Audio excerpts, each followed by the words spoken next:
Shall we start?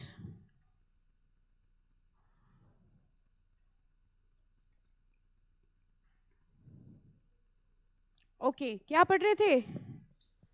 Mutual funds. इधर बैठ सकते हो, सारे लोग आ जाओ, दोस्ती ना छूटे, कोई दिक्कत नहीं है।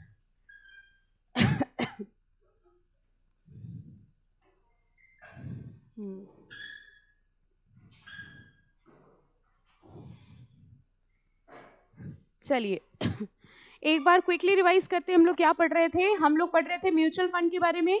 क्या होता है म्यूचुअल फंड? इन्वेस्टमेंट पूल, ठीक है। जब बहुत सारे छोटे छोटे इन्वेस्टर्स अपना अमाउंट कलेक्ट करके एक सर्टेन प्रोफेशनल कंपनी को देते हैं जो कि मार्केट में इन्वेस्ट करता है। कौन कौन से एलिमेंट्स थे म्यूचुअल फंड में? सबसे पहले होता था स्पॉन्सर। स्पॉन्सर कौन होता था? जो ओनर है, जिसने वो म्यूचुअल फंड बनाया है, ठीक है। फिर होती थी एएमसी। एएमसी क्या करती थी? फंड्स कहाँ इन्वेस्ट करना है, कितने पे लगाना है, कहाँ लगाना है, ये सारे डिसीजंस कौन लेता था? एएमसी। फिर होता था कस्टोडियन। जो हमने पैसा लगाया है, ठीक है, उसके शेयर्स कहाँ रखे जाएंगे, कैश कहाँ रखा जाएगा, फंड्स कहाँ मेंटेन होंगे, ये सब काम किसका था? कस्टोडियन का। ट्रस्टी का क्या काम था?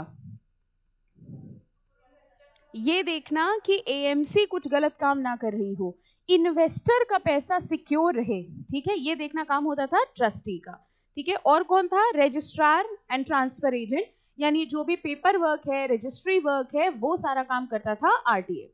फिर हम लोगों ने देखा था दो तरीके की स्कीम्स होती थी, एक open ended, close ended. Open ended कौन सी होती थी? ओपन एंडेड वो होती थी जो कभी भी खरीदी बेची जा सकती हैं, और क्लोज एंडेड वो होती थी जिनका एक फिक्स्ड मैच्योरिटी पीरियड होता है, उस मैच्योरिटी पीरियड के पहले उनको रिडीम नहीं किया जा सकता, ठीक है। ज्यादा लिक्विडिटी किस में होती थी? ओपन एंडेड में, ठीक है। फिर हम लोग ने देखी थी कुछ स्कीम्स। सबसे पहले इनकम ओरिएंटेड स्कीम। जो इन्वेस्टर्स ये कहते थे कि हमको एक रेगुलर इनकम चाहिए, उनका पैसा कहाँ लगाते थे हम लोग? इनकम ओरिएंटेड में। और इनकम ओरिएंटेड वाला कहाँ लगाते थे? डेट में, डिबेंचर्स में, जिससे हमको एक फिक्स्ड इनकम रिसीव हो जाएगी। और जो लोग ये कहते थे कि नहीं हमको ग्रोथ चाहिए, रिस्क लेनी है, उनका पैसा हम कहाँ लगाते थे? ग्रोथ ओरिएंटेड यानी इक्विटी में। कुछ लोग होते थे जो कहते थे हम दोनों में पैसा लगाना चाहते हैं, ठीक है, ग्रोथ में भी और इनकम में भी, उनको हम लोग हाइब्रिड फंड्स कहते थे। हाई ग्रोथ स्कीम क्या था? कहाँ लगाते थे हाई ग्रोथ वाले? हाईली रिस्की इन्वेस्टमेंट्स में, ठीक है, ऐसी कंपनी में जिनमें रिस्क फैक्टर ज्यादा है, लेकिन अगर रिस्क ज्यादा है तो ऑब्वियसली रिटर्न भी ज्यादा होगा, ठीक है। और फिर हम लोग ने देखा था कैपिटल प्रोटेक्शन ओरिएंटेड स्कीम। इनका ऑब्जेक्टिव ये होता था कि आपने जो पैसा लगाया उतना कैपिटल हम प्रोटेक्टेड रखेंगे, यानी उतना पोर्शन डेट में लगाएंगे, और उसका जो इंटरेस्ट जनरेट होगा उसको हम इक्विटी में लगाएंगे। यानी जो रिस्क एलिमेंट था वो किस चीज में था? इंटरेस्ट पे। और जो आपका कैपिटल है वो क्योंकि हमने डेट पे लगाया है तो वो प्रोटेक्टेड रहेगा, और वो एनी हाउ हमको रिसीव होगा ही होगा, ठीक है।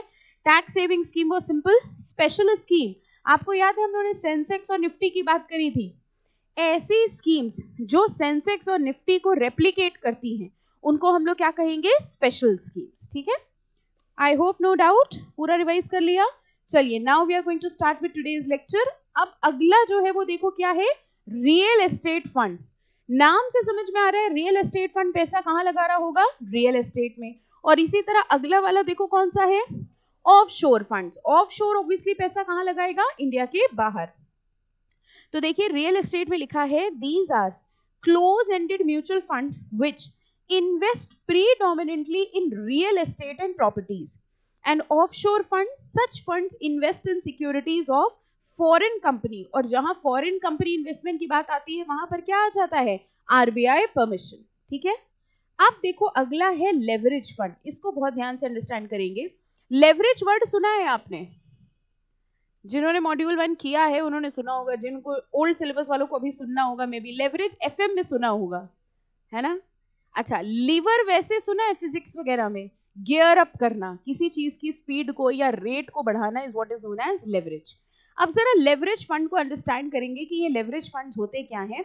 देखिए मान लीजिए हमने म्यूचुअल फंड कंपनी से कहा कि हमारे पास इन्वेस्ट करने के लिए 100 रुपीज हैं, ठीक है, हम आपको 100 रुपए दे रहे हैं इन्वेस्ट करने के लिए, तो म्यूचुअल फंड कंपनी ने कहा कि अगर तुम ज्यादा पैसा लगाओ तो रिटर्न ज्यादा मिल सकता है, ठीक है। आपने बहुत छोटा अमाउंट दिया है इन्वेस्टमेंट के लिए, अगर हम ज्यादा अमाउंट इन्वेस्ट करें तो हमें रिटर्न जो है वो ज्यादा मिल सकता है। रेट ऑफ इंटरेस्ट चेंज है, रेट ऑफ रिटर्न जो है वो ज्यादा अमाउंट में, ज्यादा कैपिटल लगाने पे ज्यादा मिल रहा है, ठीक है।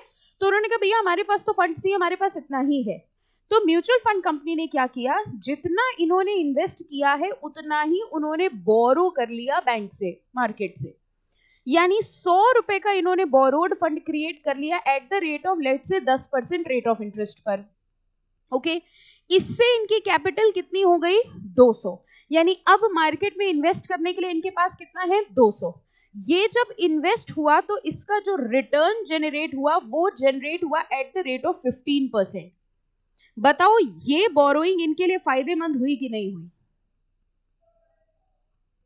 कैसे फायदेमंद हुई कि नहीं हुई। बोरो करा है इन्होंने कितने रेट पर, 10% पर, और इनको जो रिटर्न मिल रहा है वो कितना मिल रहा है, 15%। यानी अगर आप ऐसे देखें तो पहला जो 100 रुपए है इस पे तो इनको पूरा 15% मिल रहा है, और दूसरे वाले पे इनकी एडिशनल रिटर्न बताओ कितना हो रहा है, 5% का। ये होते हैं लेवरेज फंड्स। अभी हम पूरा रिपीट करेंगे, आराम से पहले अंडरस्टैंड करो। लेवरेज फंड्स का मतलब ये हमारे पोर्टफोलियो की साइज को इंक्रीज करते हैं और रिटर्न जनरेट जो करते हैं वो कॉस्ट ऑफ बोरोड फंड से ज्यादा होता है। यानी जितने रेट पर हमने लोन लिया है उससे ज्यादा का रिटर्न अगर हमें होगा तो ये लेवरेज फंड्स फेवरेबल होंगे। सोच के देखो, अगर मान लो हम ये कहें इन्होंने 10% रेट ऑफ इंटरेस्ट पे बोरो किया है, लेकिन इनका जो रिटर्न है वो मान लो हो जाए 8%, तो ये लेवरेज फंड्स बेकार हो गए, क्योंकि हमने मार्केट से लोन उठाया और उस पर एडिशनल हमको पैसा देना पड़ रहा है, ओके। तो लेवरेज फंड सिर्फ तब होते हैं जब हम एक क्यूमुलेटिव अमाउंट को इंक्रीज करते हैं, पोर्टफोलियो को बड़ा करते हैं, मार्केट में इन्वेस्ट करते हैं, ठीक है, और उससे रिटर्न जनरेट होगा। ये प्रॉफिटेबल तब होगा जब rate of return is obviously more than the cost of borrowing, okay. तो एक बार फिर से इस एग्जाम्पल को अंडरस्टैंड करेंगे। हमने इन्वेस्ट करना था 100 रुपए, म्यूचुअल फंड कंपनी ने कहा कि अगर आप अपना पोर्टफोलियो इंक्रीज कर लें, बढ़ा लें, तो रेट ऑफ रिटर्न अच्छा हो सकता है। तो म्यूचुअल फंड कंपनी ने हमारे इस 100 रुपए पे अपने 100 रुपए ऐड करे जो उन्होंने मार्केट से लोन लिया, ठीक है। हमने बोरोइंग करी, यानी 100 रुपए हमने खुद लगाए थे और 100 रुपए हमने मार्केट से बोरो कर लिया, यानी मेरा अब पोर्टफोलियो हो गया 200 का, ओके। ये जो हमने बोरोइंग करी है ये कितने रेट ऑफ इंटरेस्ट पे करी है, 10% पर। 200 रुपए जब हमने मार्केट में इन्वेस्ट किया तो मेरा रिटर्न जो है वो जनरेट हुआ 15% का। 15% रिटर्न जनरेट करने से फायदा ये हुआ कि हमने कॉस्ट यानी बोरोइंग करी थी 10% पर, रिटर्न मेरा हो रहा है 15% पर, यानी 5% का हमने एडिशनल बेनिफिट कमा लिया। अगर यही मार्केट रिटर्न 10% से कम होता तो ये लेवरेज फंड हमारे लिए फेवरेबल ना होता, ठीक है। तो म्यूचुअल फंड कंपनी ही सजेस्ट करती है कि भाई आपका इस टाइम क्या रहेगा, अगर आपका साइज ऑफ पोर्टफोलियो इंक्रीज कर दे तो रिटर्न ज्यादा होगा कि नहीं होगा, लेवरेज फंड आपके लिए फेवरेबल होगा कि नहीं होगा, ठीक है। तो अगर आप देखें तो इन्होंने क्या किया, गियर अप कर दिया। जहां 100% पर हम कम रिटर्न, 100 इन्वेस्टमेंट पर हम कम रिटर्न कमाते, वहीं 200 रुपए लगा करके मेरा रिटर्न जो है वो 15% जनरेट हो गया। ऐसे फंड्स को क्या कहा जाता है, लेवरेज फंड्स। आ गया समझ में, पक्का, ओके। देखो क्या लिखा है, now leverage funds, such funds are also known as borrowed funds, increase the size or value of the portfolio। धीरे धीरे अंडरस्टैंड करना क्या लिखा है, इनको हम लोग क्या कहते हैं, बोरोड फंड्स भी कहते हैं। ये हमारे पोर्टफोलियो के साइज को इंक्रीज करते हैं। कैसे साइज इंक्रीज हुआ तो हमारे पोर्टफोलियो का, हम तो 100 लगाना चाहते थे लेकिन 100 रुपए की बोरोइंग करके इन्होंने मेरे पोर्टफोलियो को 200 का कर दिया, ठीक है। And offer benefit to members from, जरा ये लाइन देखना, excess of gain over the cost of borrowed fund. बताओ हमारे एग्जाम्पल के हिसाब से इस लाइन का मतलब क्या हुआ, excess of gain over the borrowed funds. Exactly, borrowed funds हमने लिए थे 10% पर और मेरा गेन हो रहा था 15% पर, यानी वो 5% थी हमारी एडिशनल इनकम। क्लियर, ठीक है। इनको क्या कहा जाता है, लेवरेज फंड्स।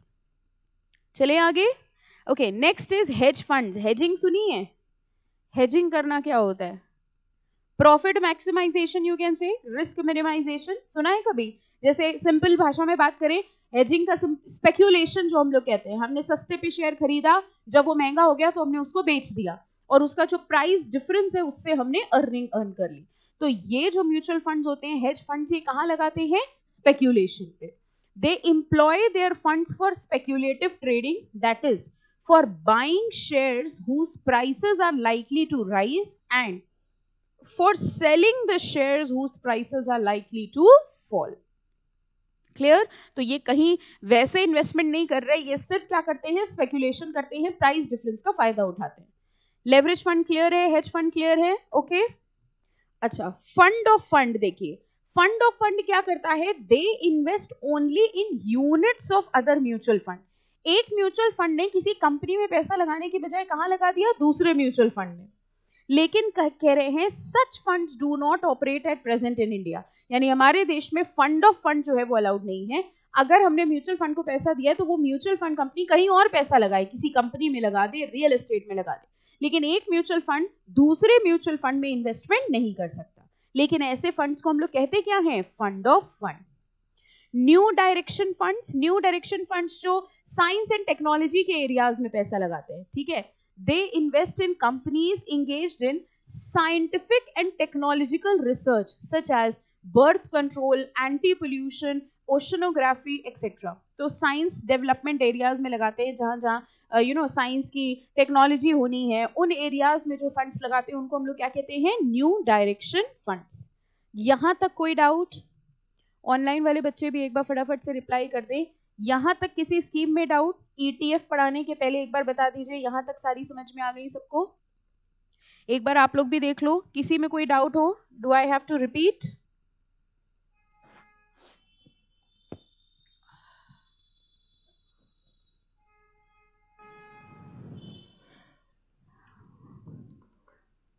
चले आगे फिर, ओके ओके। अब बात करते हैं एक्सचेंज ट्रेडेड फंड की। जरा ध्यान से समझिए, एक्सचेंज ट्रेडेड फंड का मतलब क्या हुआ?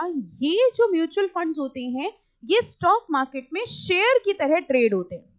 पहले तो एक बात समझिए, जैसे शेयर दिन भर ट्रेड होता है, जब मार्केट ओपन रहती है तो हमारा शेयर दिन भर ओपन रहता है, मतलब दिन भर ट्रेड होता है, कभी उसका प्राइस बढ़ता है कभी घटता है। लेकिन जो म्यूचुअल फंड होता है वो आप खरीद सकते हैं मार्केट क्लोज होने के बाद। जब मार्केट क्लोज हो जाती है उसके बाद उसकी एनएवी निकलती है और उस एनएवी के हिसाब से हम डिसाइड करते हैं कि हम परचेज कर रहे हैं या सेल कर रहे हैं, ठीक है। लेकिन जो शेयर होता है वो कैसे खरीदा बेचा जाता है? ड्यूरिंग द डे, जब मार्केट ओपन है उसी टाइम आप अपना सौदा बुक करिए और उसी टाइम आपका ट्रांजैक्शन हो जाएगा। ईटीएफ एक ऐसा म्यूचुअल फंड होता है जो स्टॉक की तरह दिन भर ट्रेड होता है, ठीक है। मतलब क्या हुआ? नॉर्मली म्यूचुअल फंड्स में क्या होता है? मार्केट क्लोज हुई उसके बाद वो खरीदा बेचा जाएगा एनईवी के हिसाब से, लेकिन ETF will be traded just like a stock, okay. तो वो दिन भर उसका प्राइस जो है वो चेंज होता रहता है। और जनरली ईटीएफ जो होते हैं ये एक कैटेगरी ऑफ एसेट्स में लगाते हैं। फॉर एग्जांपल इन्होंने चूज कर लिया ऑटोमोबाइल्स कंपनी। अब जितनी भी ऑटोमोबाइल कंपनी है उनका इन्होंने एक सेट बना दिया। तो अगर मान लीजिए किसी ने कहा कि हम ईटीएफ में लगाना चाह रहे हैं ऑटोमोबाइल के, तो अब उसमें ऑटोमोबाइल की जितनी कंपनीज हैं उन सबके शेयर्स आ गए, ठीक है। इसमें फायदा ये होता है कि हो सकता है ऑटोमोबाइल की एक कंपनी बैठ जाए, दूसरी कंपनी बैठ जाए, लेकिन सारा का सारा ऑटोमोबाइल सेगमेंट बैठ गया, ऐसे कम चांसेस होते हैं। तो ये क्या करते हैं? ये किसी न किसी सेक्टर को उठा लेते हैं, उस सेक्टर पे इन्वेस्ट करते हैं, ठीक है। तो जैसे उन्होंने कह दिया हम लोग कर रहे हैं सारी की सारी let's say anything paper making companies, ठीक है। तो जितनी भी पेपर बनाने वाली कंपनीज हैं उन सबका इन्होंने एक शेल बनाया और उसको उन्होंने म्यूचुअल फंड बना लिया, ओके। तो एक्सचेंज ट्रेडेड फंड के दो फीचर हैं, ये किसी एक कंपनी में लगाने के बजाय ग्रुप ऑफ कंपनीज में लगाते हैं। वो group of company generally belong to a particular sector and unlike mutual fund they are traded throughout the day, okay. Normally mutual fund पूरे दिन के एंड में एनएवी के हिसाब से ट्रेड होते हैं, लेकिन ये जो है वो ट्रेड होते हैं through out the day, okay. इन्होंने कुछ खास लिखा नहीं है, हमने तो आपको मतलब समझा दिया। देखो ये कह रहे हैं exchange traded funds are a new variety of mutual funds that first introduced in 1993. ETF are sometimes described as more tax efficient than traditional equity mutual fund, since in recent years some large ETF have made smaller distribution of realized and taxable capital gain than most mutual fund. तो इन्होंने जो कुछ भी कहा सब कुछ कहा, बस ये नहीं बताया ETF होते क्या हैं, है ना, इन्होंने कहा टैक्स एफिशिएंट होते हैं, ऐसा होता है वैसा होता है, but they have not told you. इसमें एक दो लाइन लिख लो एक्सचेंज ट्रेडेड फंड में। Exchange traded fund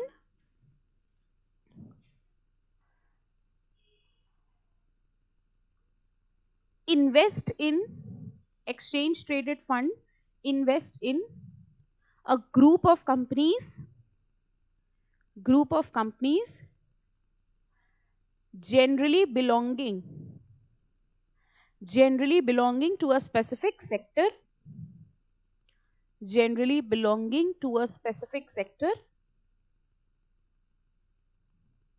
unlike mutual funds,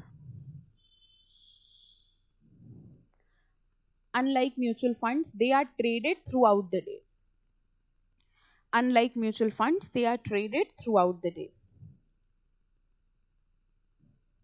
ठीक है, इसके बाद यही लाइन लिख सकते हो कि they are tax efficient than traditional equity mutual funds.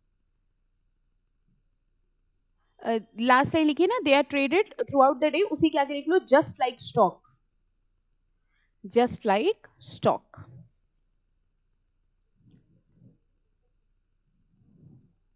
चलिए, ओके फाइन। तो हम लोग ने ETF डिस्कस कर लिया और अब हम लोग बात करेंगे मनी मार्केट म्यूचुअल फंड की। इसके लिए पहले हमको ये बताओ मनी मार्केट क्या होता है। शॉर्ट टर्म मार्केट, यानी जहां पर जो हमारे इंस्ट्रूमेंट्स हैं वो मैच्योर हो रहे हैं 1 साल से कम की ड्यूरेशन में। अब सोचो मनी मार्केट म्यूचुअल फंड क्या होगा, कहां पैसा लगाया जा रहा होगा, मनी मार्केट में, यानी कि ऐसे सिक्योरिटीज में पैसा लगाया जाता है जिनकी मैच्योरिटी 1 साल से कम है। जनरली ये सिक्योरिटी गवर्नमेंट सिक्योरिटीज ही होती हैं। ठीक है, तो अगर हमने ये कहा कि भाई हम बिल्कुल रिस्क नहीं लेना चाहते, हम शॉर्ट टर्म के लिए इन्वेस्टमेंट करना चाहते हैं, तो म्यूचुअल फंड कंपनी मेरा पैसा कहां लगा देगी, मनी मार्केट म्यूचुअल फंड्स में। These funds invest in short term debt securities in the money market like certificates of deposit, commercial paper, government treasury bills. Owing to their large size, the funds normally get a higher yield on such short-term investment than individual investor. Obviously, individual investor जो है, देखो government security लेने के लिए आपको पैसा भी ज्यादा लगाना पड़ता है, तो इंडिविजुअल इन्वेस्टर हो सकता है इतना बड़ा अमाउंट ना लगा पाए, लेकिन म्यूचुअल फंड के थ्रू अगर हम लगाना चाहते हैं तो this is a good option. हम छोटा अमाउंट लगा करके भी मनी मार्केट में इन्वेस्ट कर सकते हैं। ओके, इंफ्रास्ट्रक्चर डेट फंड, नाम से समझ में आ रहा है कहां लगा रहा होगा, इंफ्रास्ट्रक्चर कंपनीज में। They invest primarily in the debt securities और securitize debt instruments of infrastructure company. यानी ये बताओ इंफ्रास्ट्रक्चर कंपनीज की इक्विटी में लगा रहा है कि डिबेंचर में, डिबेंचर में। ठीक है, तो ये भी एक तरह से सेफ ही हुआ। ओके, तो अगर हम इंफ्रास्ट्रक्चर कंपनीज की डिबेंचर्स में पैसा लगा रहे हैं तो वो कौन सा फंड हुआ, इंफ्रास्ट्रक्चर डेट फंड। तो अलग अलग इन्वेस्टमेंट ऑब्जेक्टिव्स के हिसाब से ये सारी स्कीम्स थी। Any doubt? ठीक है, चले आगे। ओके, अब जरा आओ म्यूचुअल फंड में प्लान्स, यानी किस तरह से पैसा लगाया जा सकता है। बहुत ध्यान से समझिएगा, पहले क्या होते थे, म्यूचुअल फंड के होते थे डिस्ट्रीब्यूटर्स। ठीक है, जैसे आपने देखा होगा कुछ लोग LIC की पॉलिसी करवाते हैं, LIC के डिस्ट्रीब्यूटर्स सुना है आपने, है ना, LIC की पॉलिसी बेचते हैं। वैसे ही क्या होता था, अब AMC है, AMC का काम ये है कि वो पैसा खरीदा, मतलब वो इन्वेस्ट करेगी। ओके, लेकिन लोगों को कैसे पकड़ के लाए, इन्वेस्टर्स को कैसे पकड़ के लाए, तो AMC क्या करती है, अपने अंडर कुछ डिस्ट्रीब्यूटर्स बनाती है, और वो डिस्ट्रीब्यूटर्स क्या करते हैं, वो डिस्ट्रीब्यूटर्स म्यूचुअल फंड के AMC के मतलब यूनिट्स को डिस्ट्रीब्यूट करने का काम करते हैं। तो अगर आप म्यूचुअल फंड के यूनिट लेना चाहते हैं तो उसके दो तरीके, पहला तरीका तो ये हुआ कि आप डिस्ट्रीब्यूटर के पास जाएं और डिस्ट्रीब्यूटर के थ्रू आप AMC में पैसा लगाएं। फिर कुछ सालों बाद ये देखा गया कि भाई लोग आजकल खुद इतने अवेयर हैं, खुद कंप्यूटर चलाते हैं, खुद शेयर ट्रेडिंग करते हैं, तो वो खुद भी तो ले सकते हैं। तो अब बहुत सारी कंपनीज ऐसी हैं, AMC ऐसी हैं, जो डायरेक्टली खुद ही इन्वेस्टर से कह रहे हैं कि आप हमारी वेबसाइट पे और यहाँ से खुद ही यूनिट खरीद लो। इससे फायदा क्या हुआ, वो जो डिस्ट्रीब्यूटर है बीच का मिडिलमैन वो खत्म हो गया। तो बताओ सस्ता कौन सा पड़ता होगा इन्वेस्टर को। दो प्लान्स होते हैं, एक रेगुलर है, एक डायरेक्ट है। डायरेक्ट कौन सा हुआ, जिसमें म्यूचुअल फंड डिस्ट्रीब्यूटर नहीं है, हम AMC की वेबसाइट पर गए, वहां से हमने चूज किया और हमने डायरेक्टली इन्वेस्ट कर दिया। और एक होता है डिस्ट्रीब्यूटर के थ्रू। डिस्ट्रीब्यूटर के थ्रू जो होता है उसको हम लोग कहते हैं रेगुलर प्लान। ठीक है, क्योंकि नॉर्मली यही चलता था, पहले लोग डिस्ट्रीब्यूटर के थ्रू ही म्यूचुअल फंड की यूनिट्स खरीदते थे। क्योंकि डिस्ट्रीब्यूटर है तो वो अपना कमीशन लेगा, कमीशन लेगा तो ऑब्वियसली खर्चा ज्यादा हो जाएगा। तो ज्यादा बेटर ऑप्शन होता है कि हम लोग डायरेक्ट इन्वेस्ट करें। लेकिन आपको रियलिटी पता है, बहुत सारे लोगों को पता ही नहीं है कि डायरेक्ट एक ऑप्शन होता है। आप तो अपने चैप्टर में पढ़ रहे हो, बहुत सारे लोग जो म्यूचुअल फंड लेते हैं उनको ये पता ही नहीं है कि देयर इज एन ऑप्शन कि हम डायरेक्टली वेबसाइट से जाके भी परचेज कर सकते हैं। उनको ये लगता है कि म्यूचुअल फंड डिस्ट्रीब्यूटर के थ्रू ही लेना पड़ेगा। And obviously why would mutual fund distributor tell? क्या म्यूचुअल फंड डिस्ट्रीब्यूटर बताएगा कि हमसे ले रहे हो, वैसे तुम चाहो तो डायरेक्ट भी ले सकते हो? Obviously why he will tell. But on the other hand कुछ लोगों को पता होता है लेकिन फिर भी वो डिस्ट्रीब्यूटर के थ्रू जाना चाहते हैं कि अरे कौन दिमाग लगाए, कौन जाए, खुद करे, चलो ठीक है इनके थ्रू कर ले। तो based on this thing there are two plans, ठीक है। एक होता है देखो हमारा रेगुलर प्लान और एक होता है डायरेक्ट प्लान। रेगुलर प्लान में जो यूनिट्स होती है these are sold through a distributor, और डायरेक्ट प्लान में क्या लिखा है? Sold directly by the AMC. ये एएमसी डायरेक्टली बेचता है, आप हमारी साइट पे आइए परचेज कर लीजिए। ओके, ऑब्वियसली अगर डिस्ट्रीब्यूटर के थ्रू है तो इनका एक्सपेंस रेशियो जो है वो ज्यादा होगा। एक्सपेंस रेशियो मतलब कितना खर्चा हो रहा है म्यूचुअल फंड में, okay, due to commission paid to the distributor. और उसी के नीचे लिखा है अगर एक्सपेंस ज्यादा है तो ऑब्वियसली रिटर्न जो होगा वो कम होगा। ये बात समझ में आई? देखो इसको ऐसे अंडरस्टैंड करने की कोशिश करिए। मान लीजिए आपने म्यूचुअल फंड को 100 रुपए दिए, ठीक है। अब म्यूचुअल फंड कंपनी कह रही है कि एक तो जो हमारी कॉस्ट है, लेट से 8 रुपए की हमारी कॉस्ट होती है, डिस्ट्रीब्यूटर कह रहा है कि मेरा कमीशन 2 रुपए का होता है, तो तुमने जो 100 रुपए दिए तुम्हारा एक्चुअल इन्वेस्टमेंट कितना हुआ है? 90 ही लगा है मार्केट में। ये बात समझ में आई? हमसे जो लिया जाता है ना पैसा, वो ऐसे नहीं लिया जाता है कि 100 रुपए इसके दे दो हमारा कॉस्ट दे दो। Normally these expenses are included in that thing only. तो अगर आपने कहा है कि हम 100 रुपए ले रहे हैं तो उनके चार्जेस वार्जेस सब उसी में इंक्लूडेड होते हैं, तो मार्केट में टेक्निकली आपके 90 रुपए लगे, ठीक है। आपका जो रिटर्न जनरेट होगा वो कितने रुपए पे होगा? 90 रुपए पे होगा। लेकिन अगर मान लो आपने डायरेक्ट प्लान ऑप्ट किया है तो 100 नहीं लगेगा, ये तो लगेगी ही, ये तो एएमसी की कॉस्ट है, ठीक है, ये नहीं लगेगा। यानी आपका कितना लगेगा मार्केट में? 92 रुपीज मार्केट में लगेगा। अगर 92 लगेगा तो जो रिटर्न जनरेट होगा वो 92 पे होगा। तो जाहिर सी बात है इस वाले पे आपका जो रिटर्न है वो ज्यादा होगा, ठीक है। तो कह रहे हैं जो रेगुलर प्लान है वो डिस्ट्रीब्यूटर के थ्रू होता है, एक्सपेंस रेशियो ज्यादा होगा इसलिए रिटर्न जो है वो कम होगा। ऑन द अदर हैंड अगर हम उधर देखें तो डायरेक्ट प्लान में देखो क्या है, डायरेक्ट प्लान में कह रहे हैं लोअर एक्सपेंस रेशियो होगा जिसकी वजह से रिटर्न जो है वो हायर होगा, ठीक है, फाइन। तो जो भी आप देखते हैं ना, जो लोग म्यूचुअल फंड का हम लोग नॉर्मली जिनसे कांटेक्ट करते हैं, भाई एएमसी तो वही है 44 जो कंपनीज है, उसके अलावा जो भी आपसे कह रहे हैं ना कि म्यूचुअल फंड ले लो, वो कौन हुआ? वो डिस्ट्रीब्यूटर होता है, ठीक है, फाइन। चलो अब बात करेंगे की players in the mutual fund, जिनके बारे में हम लोग ऑलरेडी डिस्कस कर चुके हैं, पढ़ चुके हैं ना। देखो कौन कौन है ये? स्पॉन्सर होते हैं, एएमसी होती है, ट्रस्टी होंगे, यूनिट होल्डर। यूनिट होल्डर समझ के कौन होंगे? जिन्होंने यूनिट्स लिए, ओके। म्यूचुअल फंड वही कलेक्टिवली बोला जाएगा। देन कस्टोडियन होंगे, ट्रांसफर एजेंट जिनको हम लोग आरटीए कह रहे थे, और डिपॉजिटरी। ये रीड कर लेंगे अपने आप क्योंकि हम लोगों ने ऑलरेडी कवर कर लिया है। पक्का? ये तो नहीं लग रहा है ये क्यों नया टॉपिक था छोड़ दिया? यही जो अभी बताया, जिसको लग रहा हो वो हमसे अलग से मिले, ठीक है। चले आगे। अच्छा, जिनका रिजल्ट अवेटेड है वो कब आ रहा है? हमने सोचा ऐसे याद दिला दें। बाय द वे अगर थोड़ा इधर उधर की बातें करो तो अच्छा लगता है, और ऐसी भयानक बातें तो और अच्छी लगती हैं, है ना। तो 25 को आता है रिजल्ट, है ना। 25 तारीख तो आप अपने जीवन में कभी नहीं भूलेंगे, स्पेशली 25 फरवरी और 25 अगस्त, है ना। ये 2 डेट्स हैं। अब आपको अपनी बर्थडे, शादी, एनिवर्सरी ये सब याद रहे ना रहे, 25 फरवरी और 25 अभी से ऐसे सर झुका के बैठ गए जैसे रिजल्ट ही आ गया हो। अरे बाप रे बाप, इतना डर। अभी क्या दिक्कत है, अभी तो आराम से, है ना। अच्छा, घर वाले भी इस टाइम बोलते रहे रिजल्ट आए फिर देखते हैं, है ना। अब सब कुछ आपकी जो इतने सालों की आइडेंटिटी है, इज्जत जो बनी है घर में, है ना, 25 को पता चल जाएगा।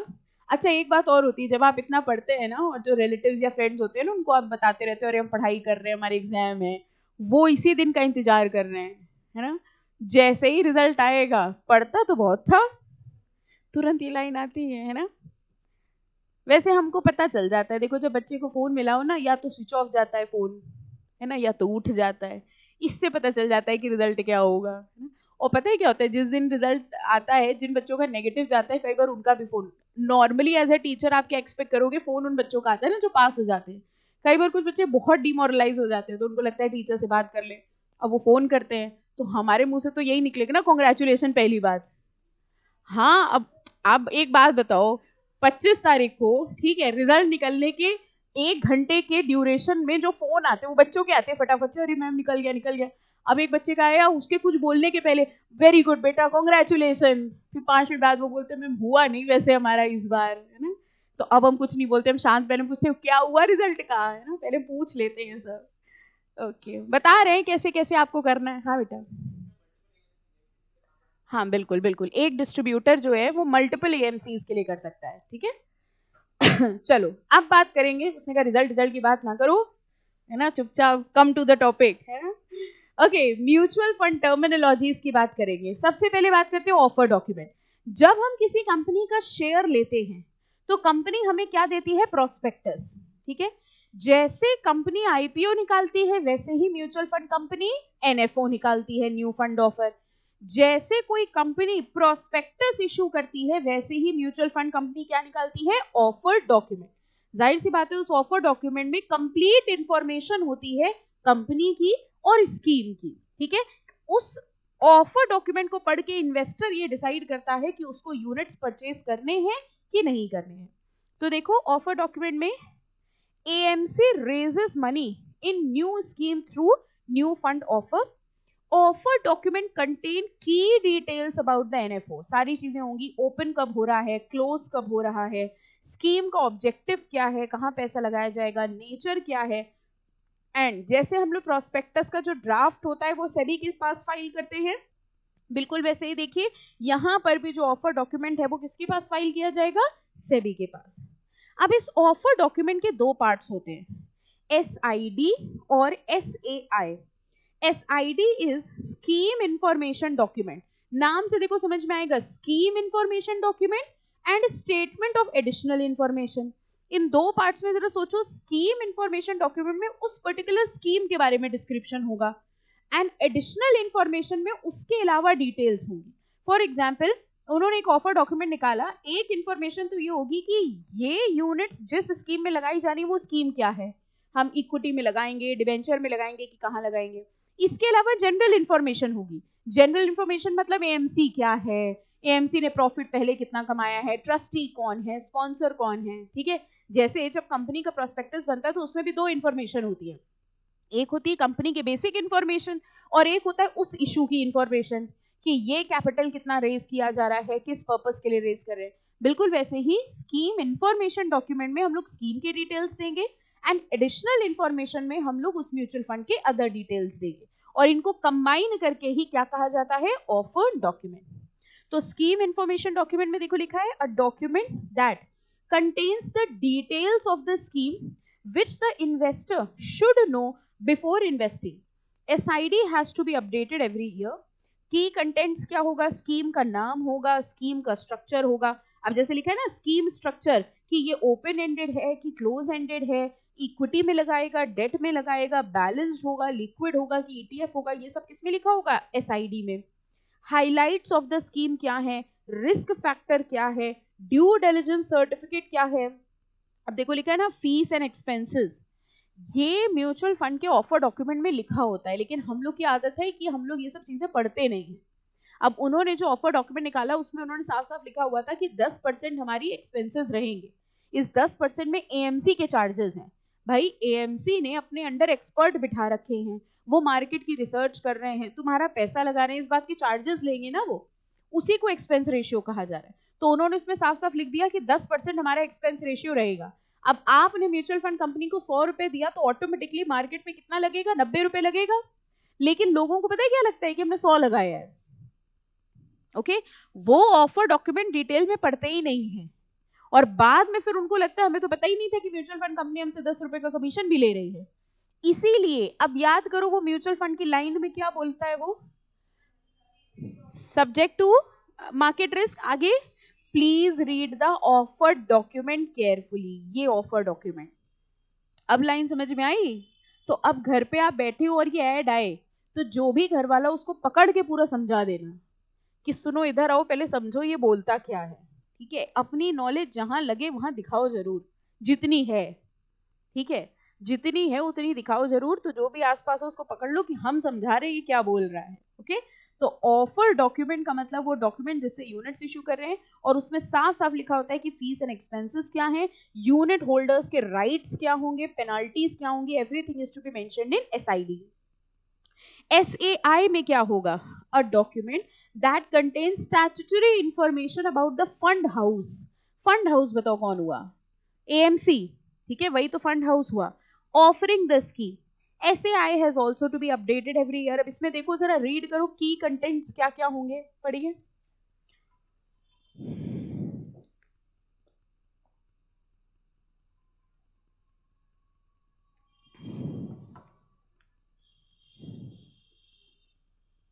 ठीक है,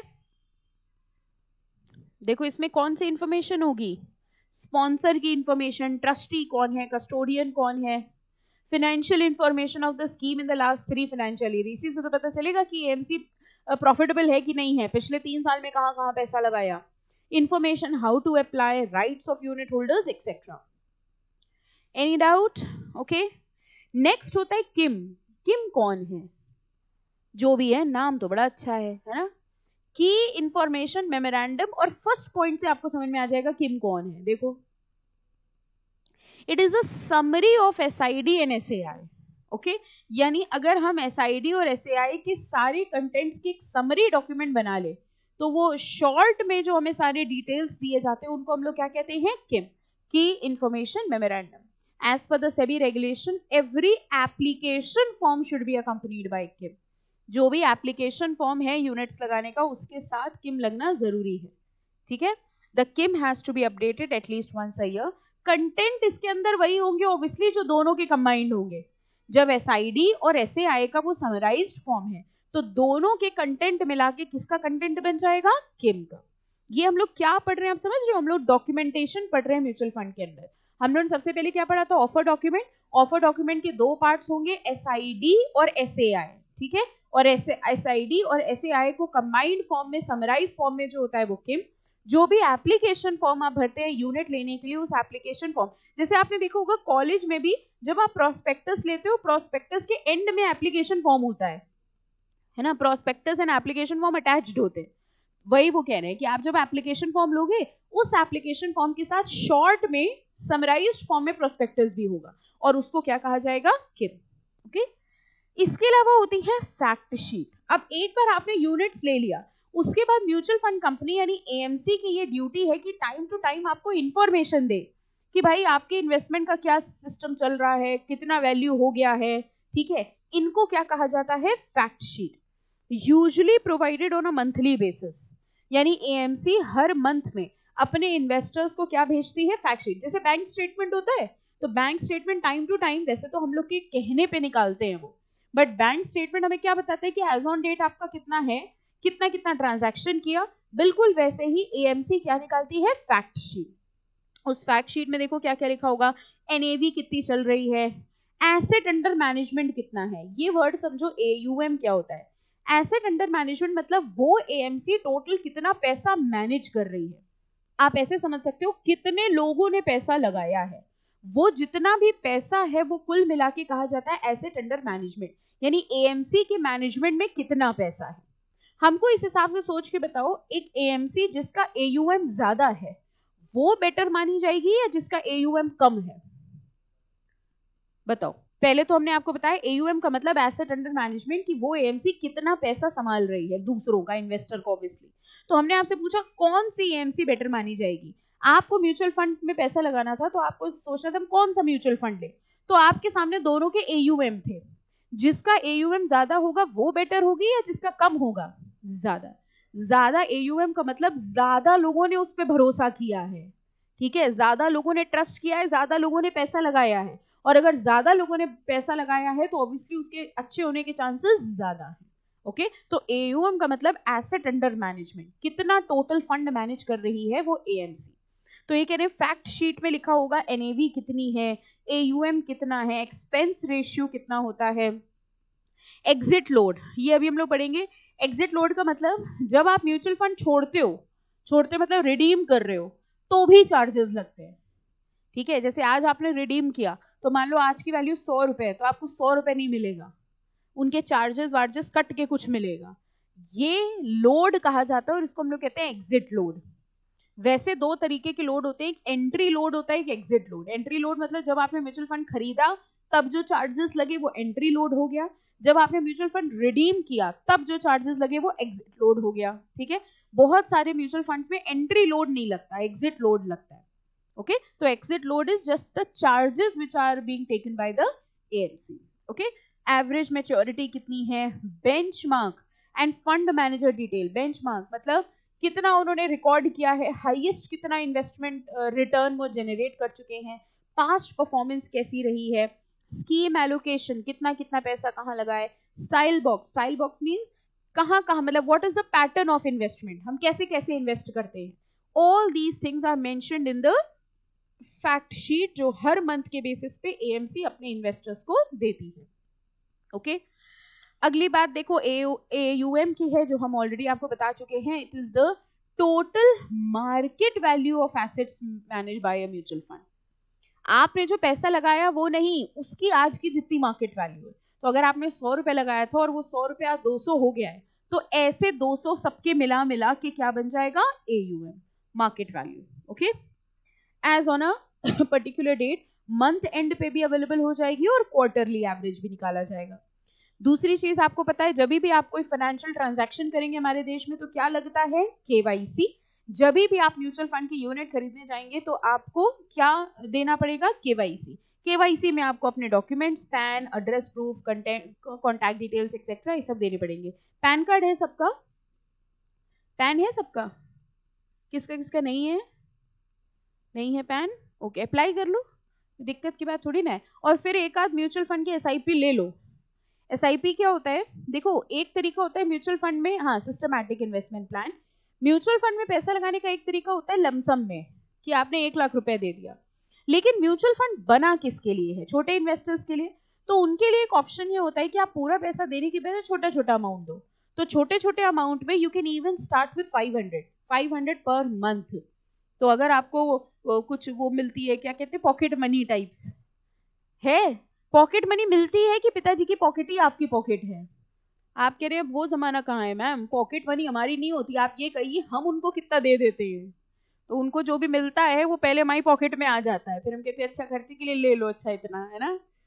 ओके, सो पॉकेट मनी अगर आपको मिलती है, या if any how you can save 500, एक पिज्जा ना खाना एक बार, 500 सेव हो जाएंगे। ठीक है, and I am telling you very simple thing. देखो पहली चीज तो एक डिस्क्लेमर दे दे, मेरा इस पे कोई कमीशन नहीं बना है, ये प्योरली आपके लिए है। ठीक है, आज आपकी एज होगी 18 साल में भी 19 साल। ठीक है, आज से अगर आप 500 रुपए की SIP स्टार्ट करते हो every month, see 500 a month is not a big deal आजकल। ऑब्वियसली हम ये नहीं कह रहे मेरे खाते में जमा कराओ, वो आप ही की SIP है। एंड बिलीव मी, जब तक आप 30 साल 35 साल के होंगे तब तक आपका फंड बहुत बड़ा फंड हो चुका होगा। And mutual fund is safe obviously. तो ऐसा नहीं है कि आप शेयर मार्केट में पैसा लगा रहे हैं, मतलब लगा रहे हैं, बट कंपेरेटिवली इट्स सेफ। और 500 रुपए में क्या ही लॉस हो जाएगा आपका। ठीक है, एक मंथ में अगर आप 500 रुपए सेव करते हो, कुछ नहीं करना है, सिर्फ म्यूचुअल फंड को दे दो, आगे वो खुद संभालेंगे। बेस्ट AMC जो है वो उठा लो, कुछ नहीं डेट वाले में लगा दो, हम नहीं कह रहे, कम से कम सेव तो होगा एटलीस्ट। ओके, तो this you can give as a gift to your parents, कि एक वो करा लो, म्यूचुअल फंड ले लो। ठीक है, 500 रुपीज सेव करो और 500 रुपीज उसमें इन्वेस्ट कर लो। थोड़े टाइम बाद वो एक पोर्टफोलियो बहुत बड़ा बन जाएगा, क्योंकि अल्टीमेटली रिटर्न तो ज्यादा ही होता है भाई। 500 रुपये अगर आप बैंक में जमा करोगे तो कितना ही मिलेगा। ठीक है, और ये सोच के कोई 500 रुपये बैंक में जमा ही नहीं करता है ना, उसको लगता है अरे बैंक में पड़ा रहेगा, उससे बढ़िया है खर्च कर पिज्जा ही खा जाए, है ना। तो इट्स जस्ट 500। ओके, पूरी इंफॉर्मेशन लेने के लिए किसी भी म्यूचुअल फंड डिस्ट्रीब्यूटर को पकड़ लो, करवाना उससे नहीं, क्योंकि अकल आपको इतनी है, आप जाएंगे कौन से प्लान में, डायरेक्ट प्लान में। पहले उससे इंफॉर्मेशन पूरी ले लो, किस में लगाना चाहिए, हम रिटर्न है क्या रहेगा। अभी हम स्टूडेंट हैं, 17-18 साल के, आज से अगर हम स्टार्ट करें, and believe me you will get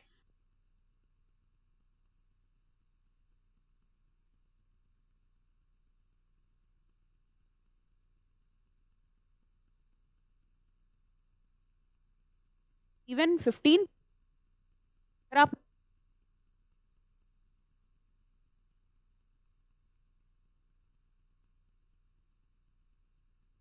percent 7% ज्यादा तो कोई एफडी नहीं देती, ठीक है। और on the other hand mutual fund is a very safe option.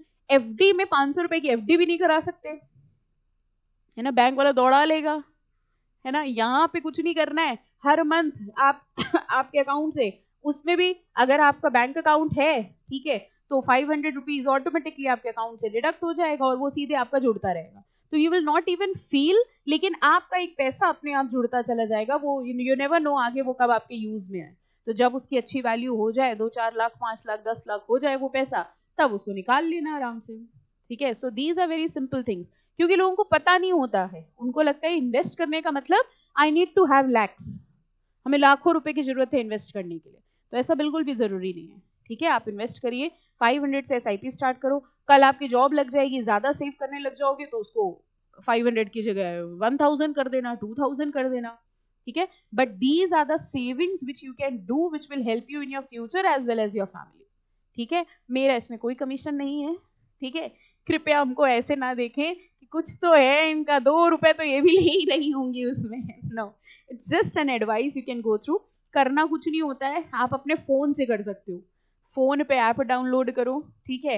App download करके आपके ये जो डॉक्यूमेंट्स हैं, पैन आधार और ये सब कुछ, इनकी फोटो लगती है, सबकी फोटो खींच के अपलोड हो जाता है, कुछ करने की जरूरत नहीं है। अपलोड होके जो जो आप एएमसीज देख लो कौन कौन सी हैं, बेस्ट परफॉर्मेंस क्या है, किसी से सलाह ले लो जो भी है ऐसा, ठीक है, उससे पूछ लो किस में लगाना है, उसके यूनिट्स ले लो, या एसआईपी स्टार्ट करनी है। आप पता है उनकी वेबसाइट पे जाओगे ना तो खुद ही उनका कॉल आ जाएगा, ये लोग बड़े तेज होते हैं। आप बस उनकी वेबसाइट पे एक बार विजिट कर लो, फिर देखो उनका खुद कॉल आ जाएगा कि अच्छा अच्छा आप इंटरेस्टेड हो, जिस दिन बोर हो रहे हो उस दिन कर लो, और क्या, चले जाओ किसी के ऑफिस, या उनको एक बार बस कॉल कर दो, I want to invest in SIP, पकड़ पकड़ के बताएंगे वो आपको, ठीक है।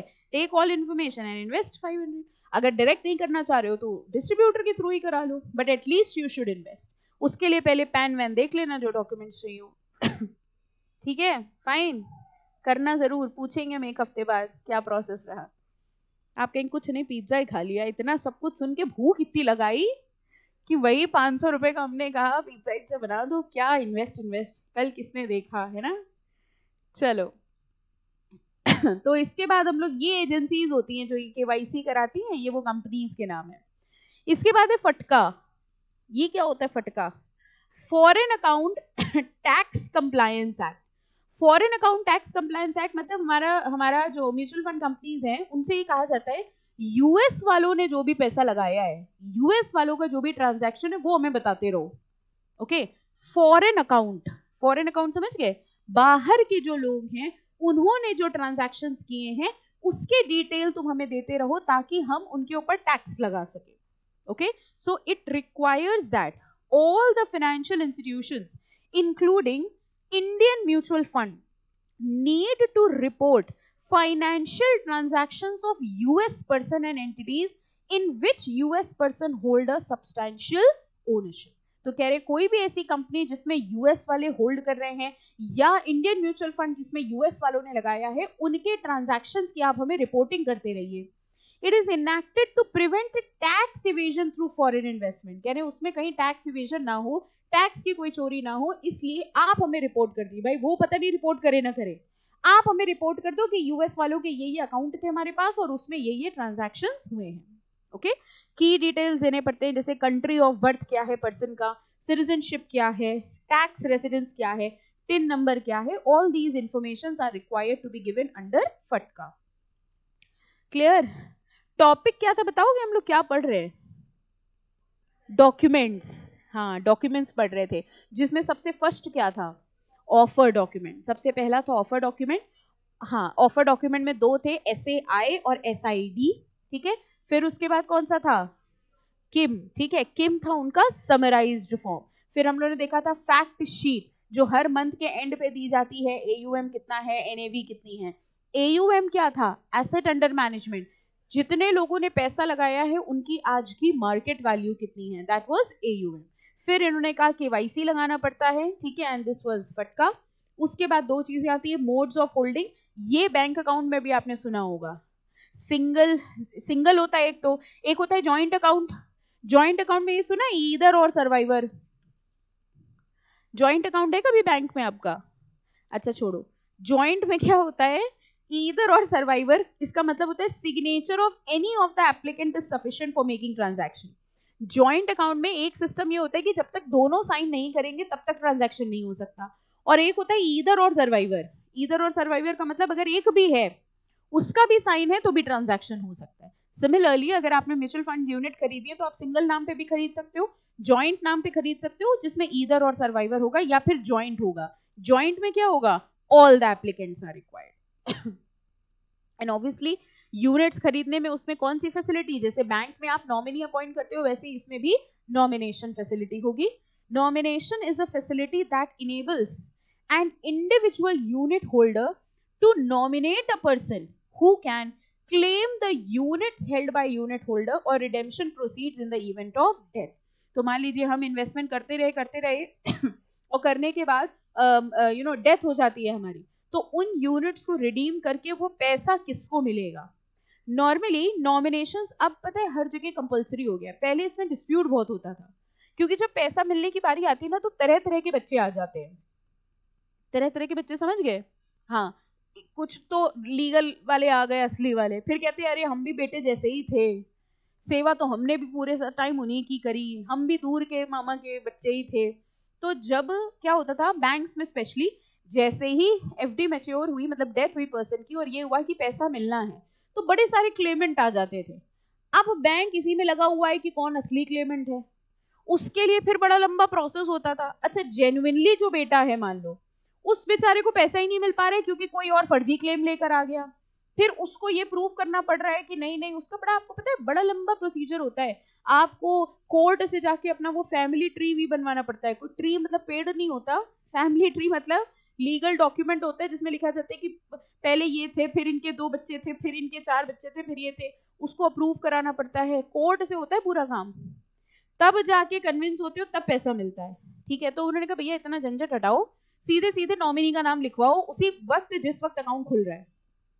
अब जैसे ही पर्सन की डेथ हुई, अमाउंट मिलने की बारी आई, आंख बंद करके बैंक किसको पैसा दे देगा, नॉमिनी को, दैट्स इट। तो इतना झंझट ही खत्म।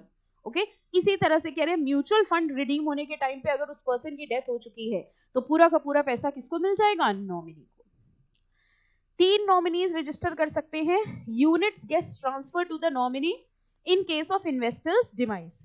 Nomination can be updated as and when required, आप जब चाहें अपना नॉमिनी चेंज कर सकते हैं। Minor can also be nominated provided guardian is specified. If nomination is not registered, देखो यही हम बता रहे थे, लिख भी दिया, कह रहे मान लो नॉमिनेशन नहीं है, अब कैसे पैसा मिलेगा। इन case of death of the investor the legal heir has to produce documents such as will, या तो will लेकर आओ, legal heir certificate लेकर आओ, no objection certificate from all the legal heirs। फिर पता है जितने भाई बहन होते हैं सबकी एनओसी लगती है। हाँ मान लो 5 भाई बहन हैं, ठीक है, तो वो लड़का जो है वो कह रहा है क्लेम करना चाह रहा है तो वो बाकी चारों की एनओसी लेकर आएगा, उसमें से कोई एक भाई बहन टेढ़ा निकला अगर तो गया पैसा। ये बहुत बड़ी प्रॉब्लम होती थी पहले, तो अब ये सारे झंझट खत्म करके सीधा सिस्टम किसका डाल दिया है, नॉमिनी। ठीक है, ओके, अगला टॉपिक वही है जो अभी हमने आपको बताया, ये आप करके सीखेंगे, है ना, करेंगे ना सब लोग। सिस्टम, आवाज नहीं आई किसी की, हाँ, सिस्टमैटिक इन्वेस्टमेंट प्लान, थोड़ा थोड़ा अमाउंट इन्वेस्ट करने के लिए it is SIP. Systematic investment plan is an investment plan offered by mutual fund wherein one could invest a fixed amount in a mutual fund scheme periodically at fixed interval, say once a month, instead of making a lump sum investment। तो पूरा पैसा इकट्ठा लगाने की बजाय हमने थोड़ा थोड़ा अमाउंट एक फिक्स्ड इंटरवल में लगाया। देखो कह रहे हैं एज लिटिल एज 500 रुपए लगा सकते हैं आप, 500 रुपए की एसआईपी खुलवा लीजिए। SIP similar to a recurring deposit. Recurring सुना है बैंक में, एक बैंक में पैसा लगाने का तरीका हुआ सेविंग्स में डाल दो, एक होता है एफडी, लेकिन एफडी में लगाने के लिए तुम्हारे पास लमसम पैसा होना चाहिए। वो कह रहे हैं हमारे पास लमसम नहीं है, हम हर महीने कुछ कुछ दे सकते हैं, वो होता है रेकरिंग। लेकिन रेकरिंग में और इसमें फर्क क्या है, रेकरिंग का इंटरेस्ट रेट बहुत कम होता है और म्यूचुअल फंड एक्चुअली इंटरेस्ट कैसे दे रहा है, म्यूचुअल फंड इंटरेस्ट दे रहा है क्योंकि वो मार्केट में लगा रहा है।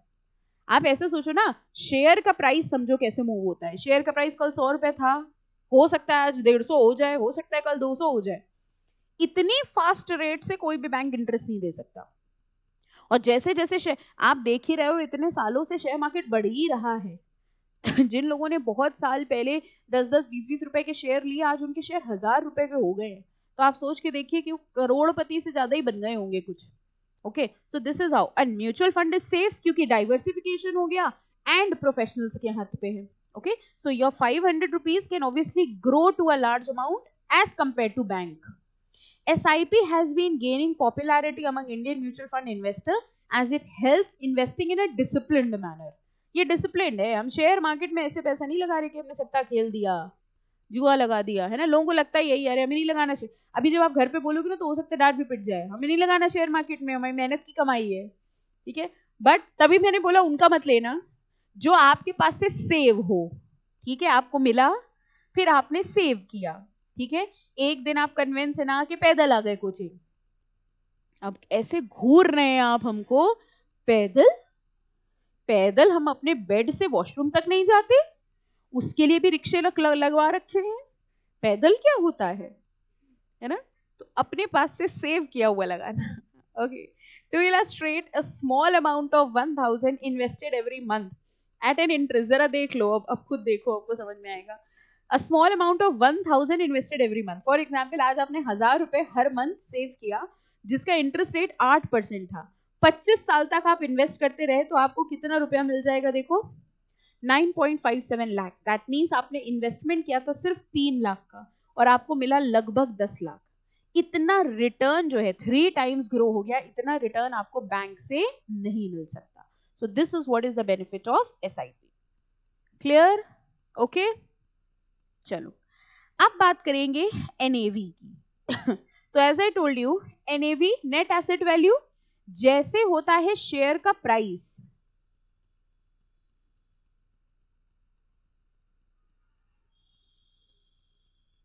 अच्छा हाँ, जैसे होता है शेयर का प्राइस वैसे ही क्या होती है NAV। ओके, शेयर का प्राइस जैसे चेंज होता है वैसे ही NAV चेंज होती है। जब हम म्यूचुअल फंड्स की यूनिट खरीदते हैं तो हम NAV पे खरीदते हैं, और जब हम रिडीम करते हैं तो हमको पैसा मिलता है उस दिन की NAV के हिसाब से। ओके, अब ये NAV कैलकुलेट कैसे होती है, देखो नेट एसेट वैल्यू सिर्फ नाम से समझो। नेट एसेट, जितने भी हमारे एसेट्स हैं उनकी नेट वैल्यू, नेट का मतलब क्या होगा, माइनस लाइबिलिटीज, सिंपल। ओके, और ये हमारी होती है NAV। अब अगर हमें पर यूनिट NAV निकालनी है तो टोटल NAV को टोटल नंबर ऑफ यूनिट से डिवाइड कर दो, तो हमें क्या मिल जाएगा, पर यूनिट NAV। देखिए, the performance of a particular scheme of a mutual fund is denoted by NAV। In simple words, NAV is the market value of securities held by the scheme. Mutual fund invest in money collected from investors in securities market. Since the market value of security changes every day, NAV of a scheme also varies on a day-to-day basis. जरा example देखो, if the market value of securities of a mutual fund is 200 lakh, ठीक है, उनके पास जो भी securities है उनकी market value कितनी है, 200 lakh, and the mutual fund has 10 lakh units issued, okay, for 10 each, तो NAV पर यूनिट कितनी हुई, 200 लाख डिवाइडेड बाय 10, यानी 20 रुपए की उनकी हो जाती है NAV per unit. It's simple, total NAV divided by number of units, तो क्या निकल आएगा, NAV पर यूनिट। इसका फॉर्मूला होता है, देखो लिखा है इन्होंने, हाँ ये है, देखो हाउ इट इज कैलकुलेटेड में देखिए लिखा है, पहले तो NAV पर यूनिट कैसे निकलेगी, net asset of the scheme divided by number of units. और नेट एसेट कैसे निकलता है, देखना, मार्केट वैल्यू ऑफ इन्वेस्टमेंट्स ले लो, उसमें सारे एसेट ऐड कर लो, रिसीवेबल्स ऐड कर लिए, अक्रूड इनकम ऐड कर ली, और माइनस क्या करेंगे, लाइबिलिटीज, ठीक है, अक्रूड एक्सपेंस माइनस कर दिया, other payable and other liabilities minus कर दी। ये माइनस करने के बाद हमें मिल जाएगा टोटल NAV। जब इसको हम नंबर ऑफ यूनिट से डिवाइड करेंगे तो हमें क्या मिल जाएगी, पर यूनिट NAV। तो अगर मान लो पर यूनिट NAV निकलती है 25 रुपए फॉर एग्जाम्पल, इसका मतलब समझे क्या हुआ, आज अगर तुम 1 यूनिट खरीदते हो तो तुम्हें 1 यूनिट 25 रुपए की मिलेगी। That is what is NAV। Clear? ठीक है, इसको अभी हम लोग ने थ्योरेटिकली देखा है, इसके प्रैक्टिकल क्वेश्चन हम लोग नेक्स्ट लेक्चर पे करेंगे। ठीक है। इनका म्यूचुअल फंड से काफी प्रैक्टिकल क्वेश्चंस आते हैं। ओके, इसके प्रैक्टिकल क्वेश्चंस जितने भी हैं इस टॉपिक के और 2-3 टॉपिक के, वो हम लोग नेक्स्ट लेक्चर पे करेंगे। इसलिए बता रहे हैं क्योंकि नेक्स्ट लेक्चर पे एक रजिस्टर लेकर आना, ज्यादा क्वेश्चन होंगे, किताब में हो नहीं पाएंगे। जब आपको कोई क्वेश्चन डिक्टेट करते हैं आप किताब में कोई खाली पन्ना ढूंढने लग जाते हैं, ठीक है। तो एक रजिस्टर लेकर आइएगा, उसमें हम लोग करेंगे इसके प्रैक्टिकल क्वेश्चंस, ठीक है। चलो नेक्स्ट लेक्चर पे इसको कंटिन्यू करेंगे। हाँ, आपने क्या पूछा है, AUM पूछा है ना। AUM का बेटा मतलब ये होता है टोटल एसेट अंडर मैनेजमेंट। लोगों ने जितना पैसा लगाया है उसकी आज की मार्केट वैल्यू कितनी है, that is what is known as AUM।